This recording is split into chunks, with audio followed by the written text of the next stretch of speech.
বার্তা দেবেন, মানুষের জন্য যে বার্তা দেবেন সেটা আমরা অক্ষরে অক্ষরে পালন করার জন্য চেষ্টা করব।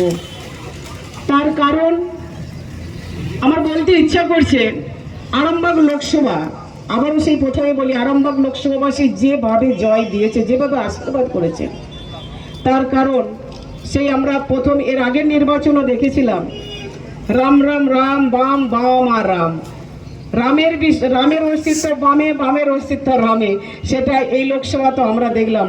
তাতে করে কিন্তু আরামবাগ লোকসভাকে আটকানো গেল না। এই জয় আরামবাগ লোকসভাবাসীর জয়, এই লোকসভাবাসীকে কিন্তু স্তব্ধ করে রাখতে পারেনি।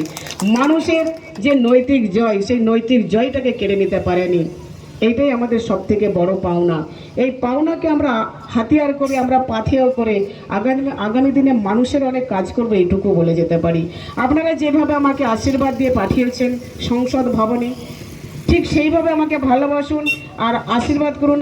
আপনাদের বঞ্চনার কথা যেন আমি বারে বারে, একজন বলছিলেন আমার দাদা যে ঝড় তুলছে, ঝড়তেই সবে শুরু হয়েছে। তার কারণ সামনে যখন আমরা দেখছি বিরোধীদের মুখটা চুপসে রয়েছে, তাদের অভিসন্ধি কিন্তু পূরণ হয়নি। তারা যেভাবে অভিসন্ধি পূরণ করতে চেয়েছিলেন সেটা কিন্তু মানুষ করতে দেননি বন্ধু। এইটা যে জয় আমরা পেয়েছি, তাতে করে আমরা সেই সংসদ ভবনে আমরা যারা 11 জন গেছি, তাতে আমরা আরও তাদেরকে যেভাবে আমরা চাপে রেখেছি, চাপ নয়, আমরা আমাদের অধিকার বুঝে নিতে গেছি, তারা অধিকারটাকে ধরে বসে রয়েছে। বঞ্চনা হাতে না মেরে বাংলাকে যে ভাতে মারার প্রচেষ্টা দীর্ঘদিন চালিয়ে আসছে, সেটাতে তারা কিন্তু আর সফল হতে পারবে না।